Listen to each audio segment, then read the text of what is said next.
dans les pays sous-développés est de 60%. Voilà pour le sommaire.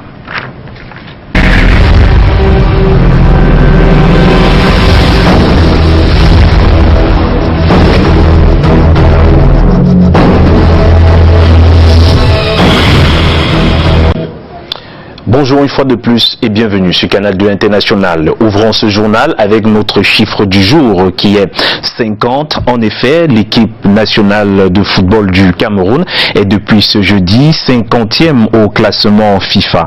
Le Cameroun gagne ainsi une place. Le Burkina Faso, probable adversaire des Lions indomptables en match amical prévu à Paris le 27 mai, a perdu une place et se classe 54e. Prenons ces notes d'information. Ce jeudi, à Yaoundé, le boulevard du 20 mai sera hautement animé par une parade militaire. Et toujours à l'occasion du 20 mai, dimanche prochain, un détachement de l'armée nigériane prendra part au défilé militaire, une initiative du chef de l'État camerounais pour magnifier la coopération militaire entre le Cameroun et le Nigeria. Avec ces notes, on va donc regagner Yaoundé pour plus d'informations. Bon après-midi à vous, Delphine Fonko. Bon après-midi, mesdames, messieurs, bon après-midi. Célébration de la 46e fête nationale de l'unité, la partie civile du défilé du 20 mai prendra 1 heure. Les acteurs impliqués ont ajusté pas de cadence hier matin lors de la 2e répétition sectorielle. Instruction a été donnée aux encadreurs pour un meilleur coaching des élèves et étudiants avant le grand défilé du 20 mai. Brand Kamga, Serge Alain Zébou. À l'ère de la mondialisation, un grand fossé entre jeunes et adultes est davantage perceptible. Et cas de comportement et conflit entre générations, le Cameroun en est victime. Et voici parents et enfants, aînés et cadets autour de la table du dialogue intergénérationnel sur l'engagement citoyen des jeunes et particulièrement des filles. Nous devons nous baser sur la jeunesse pour construire notre pays. Nous devons réassurer cette jeunesse qui doit apprendre des aînés. Mais cette jeunesse doit aussi être réceptive parce que parfois elle rejette les aînés. Nous sommes donc en train d'établir un dialogue intergénérationnel pour permettre à cette jeunesse d'apprendre des aînés. L'Assemblée nationale du Cameroun à Yaoundé accueille ce dialogue lundi sous la coordination de son premier vice-président, Hilarion Eton. Il est question pour le réseau des parlementaires Espérance Jeunesse et ONU Femmes de rapprocher les vieux des jeunes pour une meilleure prise de conscience des devoirs du fer de lance de la nation. Nous encourageons vraiment le gouvernement à continuer à nous accompagner déjà à travers les différentes organisations qui encouragent l'éducation de la jeune fille, qui continuent à promouvoir la formation socio-professionnelle et l'insertion socio-professionnelle de la jeune fille. Tout ceci au nom de l'égalité homme-femme, loin d'être une réalité chez nous. La jeune fille camerounaise est dotée d'un potentiel énorme qui devrait être vecteur d'engagement citoyen pour le développement socio-économique. Vous l'avez corrigé de vous-même, il s'agissait plutôt d'un élément sur le réseau des parlementaires Espérance Jeunesse qui a tenu un dialogue intergénérationnel à l'Assemblée nationale. L'objectif, rétablir les liens de dialogue avec les jeunes pour leur engagement dans la nation. On reprend donc l'élément sur les répétitions sectorielles du 20 mai. À l'ère de la mondialisation, boulevard de la réunification à Yaoundé, les acteurs du défilé civil du 20 mai sont à pied d'œuvre pour une parade réussie. La deuxième répétition sectorielle de l'éducation de base constituée de 14 carrés, des enseignements secondaires 14 établissements, 2 de l'enseignement normal, 9 carrés de l'éducation extrascolaire, 9 de la formation professionnelle, 18 établissements de l'enseignement supérieur, permet de dénicher quelques erreurs au premier passage ce 16 mai 2018. À 200 mètres, il faut que l'alliement soit déjà pris parce qu'on se rend compte que c'est ici que les gens essaient d'accélérer. Donc il faut que les écartements soient faits à 200 mètres comme cela se passe sur le boulevard. Le second tour se veut plus amélioré et le timing respecté. Tout doit être réglé au millimètre près jusqu'aux sonorités. Il reste encore quelques décalages entre les fanfares, mais nous avons demandé que ce travail soit fait d'ici demain afin qu'à la répétition générale, les reprises entre les fanfares mobiles et fixes soient harmonieuses. Des observations et consignes données aux encadreurs par le comité de supervision du défilé civil pour une parade réussie lors de la 46e édition de la Fête nationale de l'Unité. La parade civile prendra 1 heure, pas plus. Dernier réglage lors des répétitions générales le 18 mai au boulevard du 20 mai. Ça promet du beau jusqu'aux spectateurs, envahi bien que tout petit par l'esprit patriotique.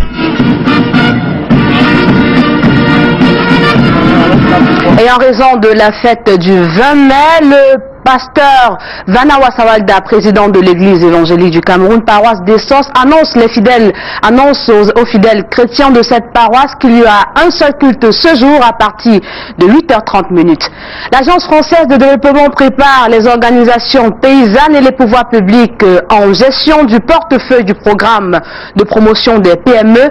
Dans 2 ans, c'est la PME qui prendra le relais. Le guide de ce nouveau management, exactement, vient d'être remis aux acteurs en présence de nos reporters Rodrigue Tonga et Bertrand Tassé.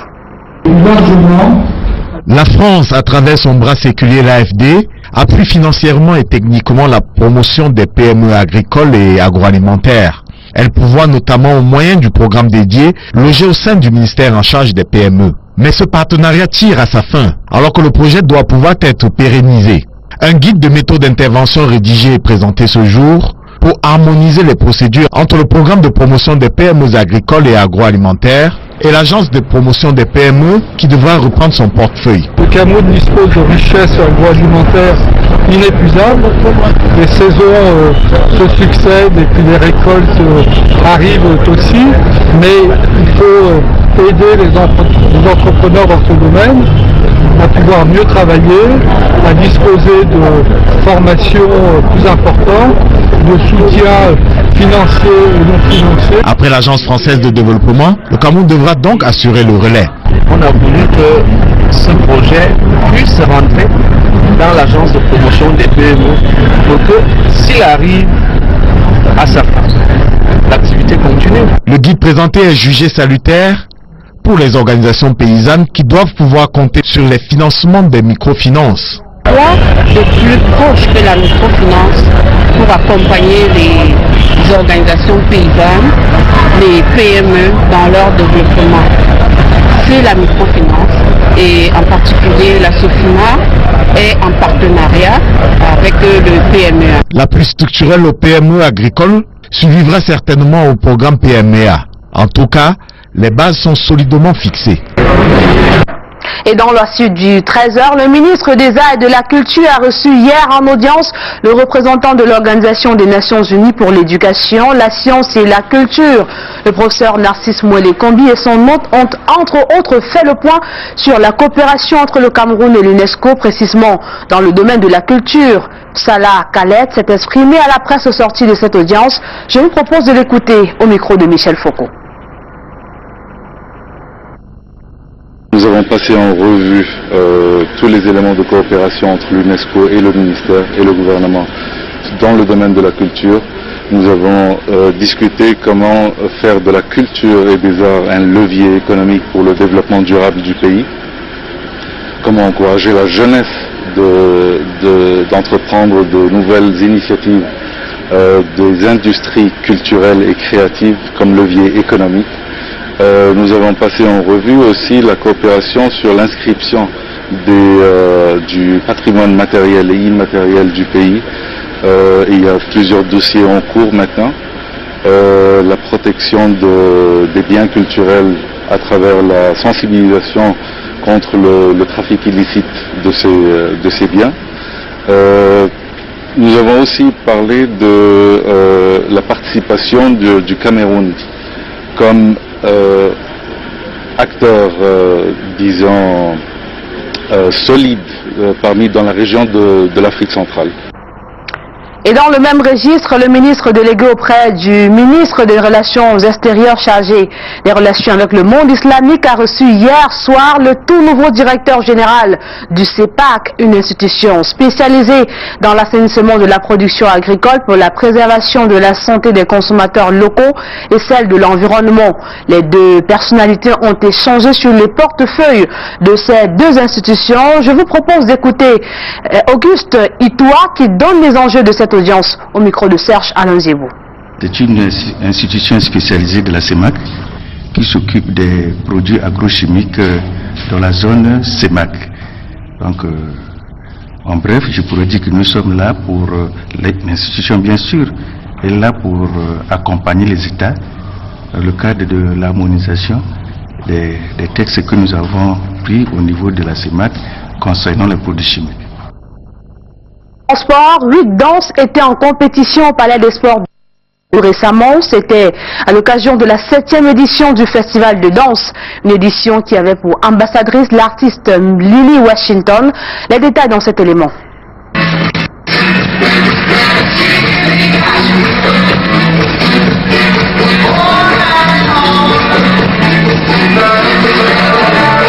La danse de salle en démonstration au Palais des Sports de Yaoundé.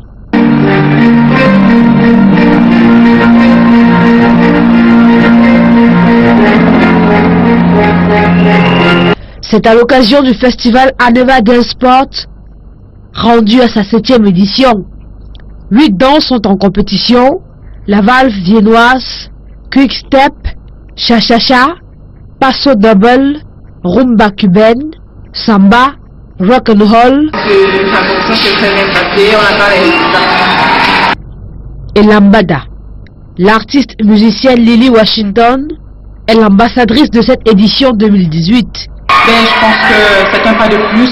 Moi, j'ai une satisfaction parce que j'ai vu les jeunes athlètes qui ont dansé sur la chanson que j'ai interprétée, Reviens-moi, ils ont dansé aussi sur Saré. Donc, ça m'a fait vraiment plaisir et de voir aussi que le public a répondu positivement à l'appel et ils ont été satisfaits par la prestation. Je leur promets bien plus de choses encore. Ce n'est qu'une aventure, c'est une aventure qui ne fait que commencer. En dehors du live que je fais d'habitude, je me retrouve sur une scène où je fais du playback, mais en faisant une scène de spectacle. Donc ce n'est que le début d'une très très grande expérience et j'espère qu'ils seront encore plus nombreux à participer au mouvement. La finale, qui connaît la présence du promoteur de ce festival, donne l'occasion à Rachel Tchungui de se produire en spectacle.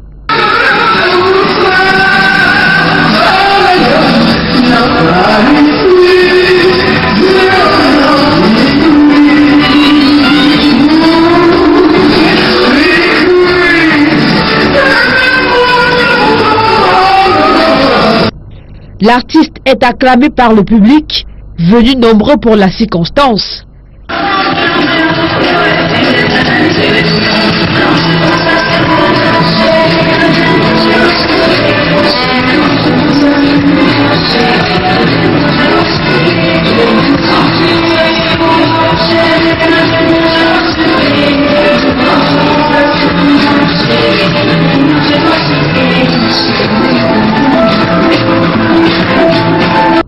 Les fan clubs aussi sont de la partie. Après la primature, les Lions indomptables de volleyball étaient à la direction générale de la Cameroon Telecommunication. Les champions d'Afrique de volleyball sont allés présenter leur trophée au directeur général de la Camtel, occasion pour David Cotton et Manet de féliciter les Lions et de leur réitérer le soutien de cette entreprise, lequel dure déjà 5 ans. Après cette réception, le président de l'Africa Volley, Serge Abouem, a dit sa gratitude au micro de nos reporters Karel Mezatiachoya et Luc Vondon. Alors depuis 5 ans, la Camtel est à nos côtés. Je voudrais vous dire, sans vous cacher, que nous avons eu de cette société plus de 250 millions de francs en 5 ans, sans compter d'autres avantages en termes de gestion du sport. Donc nous avons répondu présent aujourd'hui à la volonté de monsieur le directeur général de rencontrer ses enfants qui voulaient aussi venir dans cette société qui fait dès aujourd'hui ce qu'elles sont. Par la même occasion, nous avons profité pour leur dire de continuer à travailler durement, de continuer à servir le pays comme elles le font, et surtout, cerise sur le gâteau, d'entrevoir avec Monsieur le Directeur Général les modalités futures d'une collaboration qui ira agrandissant. C'est avec cette note d'information en sport que nous vous retournons l'antenne à Douala pour la suite du 13h Junior au sein.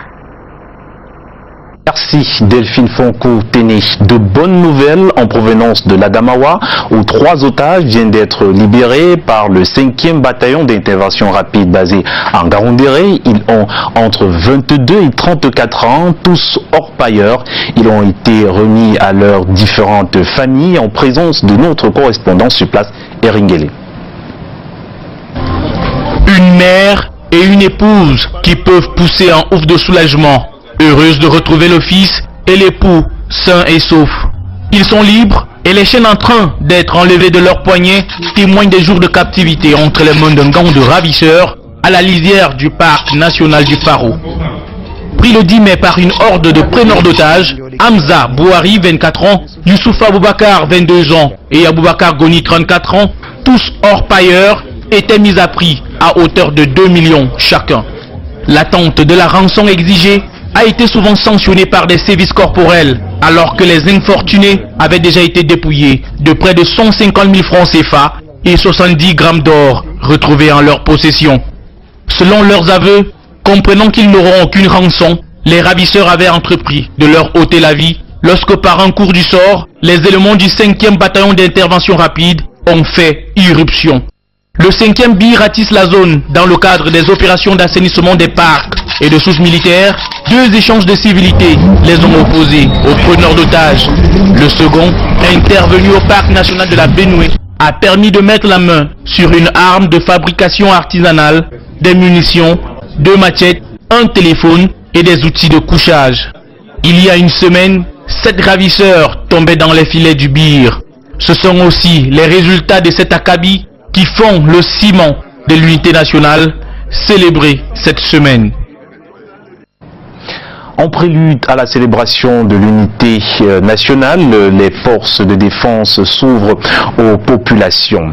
La foire de l'unité nationale est donc l'occasion pour les civils d'aller à la découverte des outils nécessaires aux forces de défense camerounaises. Je vous propose de suivre cet élément de Robert Charlitok et de Thierry Nana.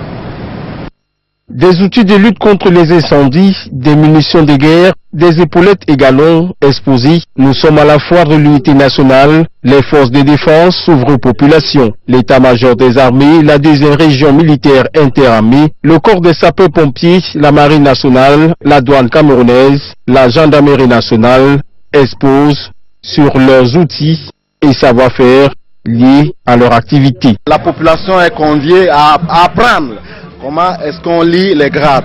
Nous avons également les images des anciens ministres des forces armées qui sont là et des revues de la division communication du ministère de la Défense pour le plaisir de nos populations.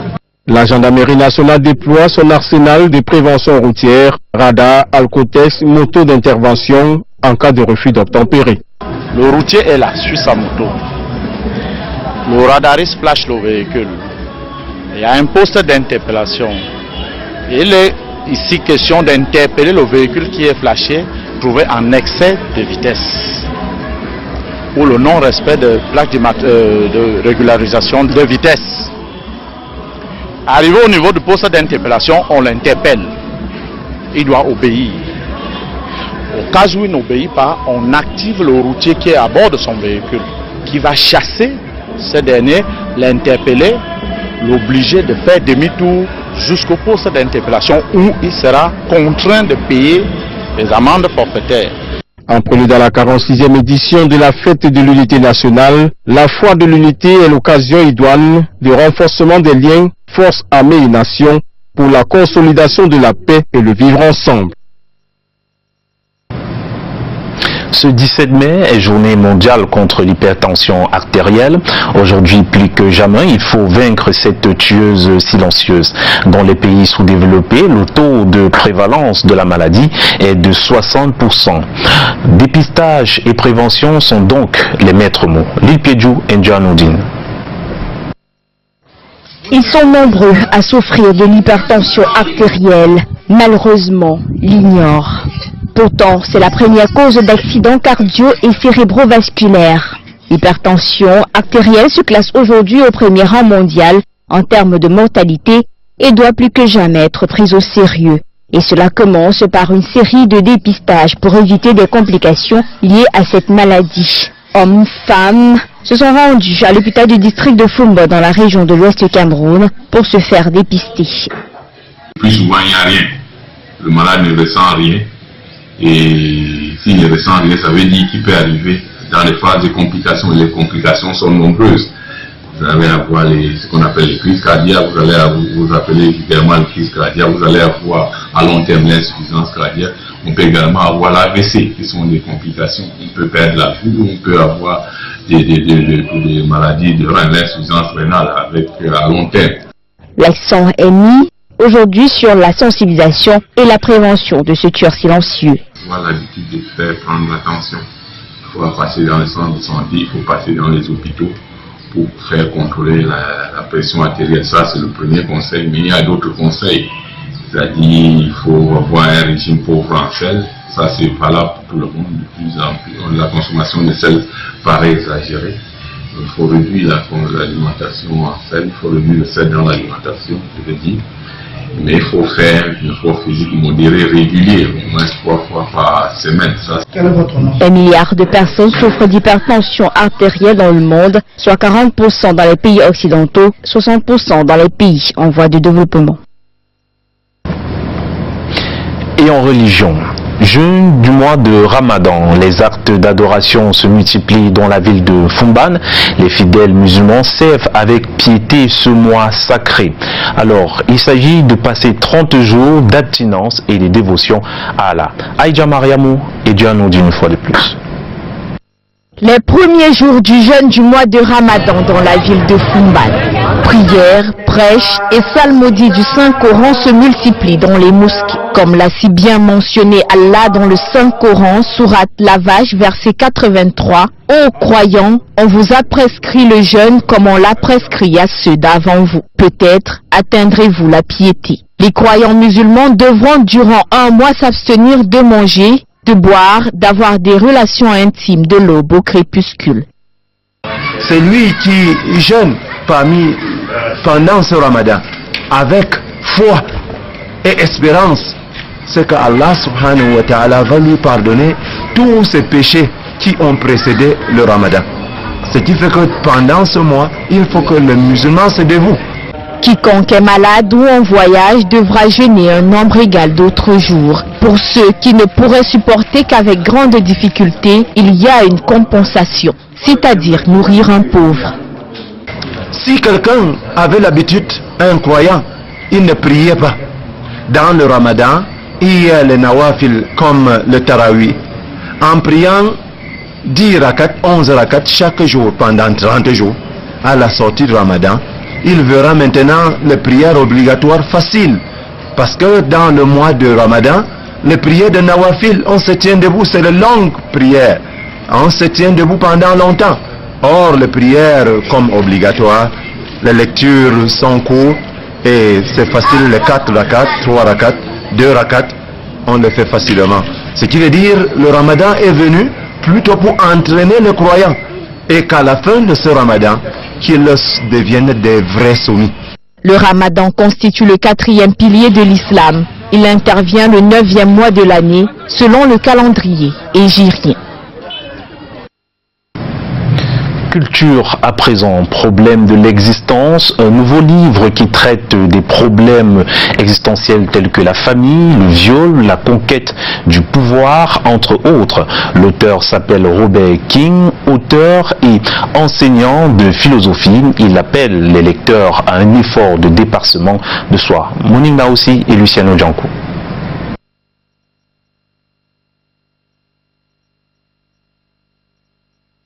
L'humanité se porte mal, affirme de manière péremptoire le docteur Robert Kohn dans son ouvrage intitulé « Problème de l'existence ». Au cours de la cérémonie de dédicace organisée à Lund dans le Mungo, l'auteur précise que le contenu de son livre relève du registre de l'existentialisme, produite sur la base de l'expérience, observation et des interrogations que soulève l'existence humaine. C'est vu des problématiques que soulève l'existence aujourd'hui. Des attentats, le terrorisme, des guerres, des bruits de guerre, la prise et la caporalisation de pouvoir par la force, tout un désordre dans le monde. Édité par l'Harmattan, le livre Problème de l'existence est couché sur 118 pages. Pasteur de l'église évangélique du Cameroun et enseignant de philosophie, le docteur Robert Kohn interpelle les uns et les autres à une prise de conscience face aux crimes qui se banalisent. Nous avons des crimes, des viols, et dans son livre, et même des soulèvements, que ce soit dans notre pays ou alors dans toute la planète, l'auteur du livre vous invite sincèrement à une prise de conscience. C'est un document très intéressant lorsqu'on le parcourt, qui mérite d'être un support tant pour les élèves, tant pour les étudiants que pour les enseignants du secondaire et du supérieur. Reparti en 4 chapitres, Problème de l'existence fait ressortir le paradoxe du quotidien et propose des diverses approches du problème, suggère également des efforts de dépassement. L'auteur convoque la philosophie de Hegel pour illustrer la difficulté des rapports harmonieux entre les hommes.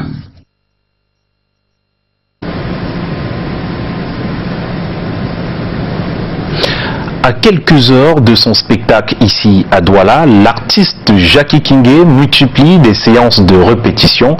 Plusieurs autres artistes invités à ce grand spectacle n'ont pas manqué de participer à ces répétitions-là. Entre autres, Maman Guéa, Dino Flo, Andy et surtout Grâce Descartes. Vivons cet événement avec Henri Tinda. Des répétitions qui annoncent le spectacle très attendu. Pour les 15 ans de carrière de l'artiste Jackie Kingé, l'orchestre au complet règle les instruments et les guest stars tour à tour posent des voix.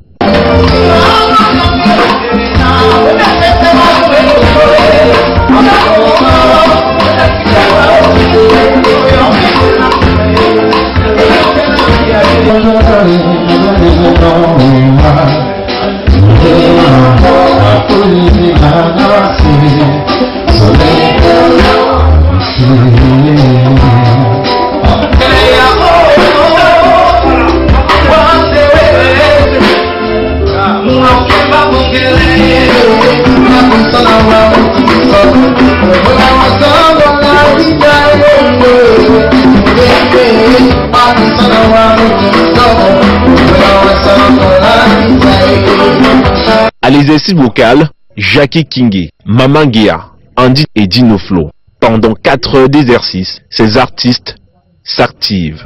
Dieu merci, j'ai une très bonne équipe. Je pense que vous avez eu le temps quand même de revoir un peu les répétitions, comment ça se passe. Ils sont assez consciencieux. Donc ils savent que vendredi, on doit donner le meilleur de nous. Ce 18 mai 2018, dès 20h, au Cast Hall de Douala, un grand spectacle sera donné. Ainsi, en célébrant ses 15 années de carrière, l'artiste Jackie Kingé présentera officiellement son maxi single intitulé Open. Rappelons que cet événement est marrainé par Grâce Descartes. Voilà, c'est donc ici que se referme le 13h sur Canal 2 International. Le prochain rendez-vous, c'est demain. Ne manquez pas, tout à l'heure, à partir de 16h, Écho des régions, 19h50. Retrouvez Michael Tiptio à Douala, Alain Znekanga à Yaoundé. Au revoir.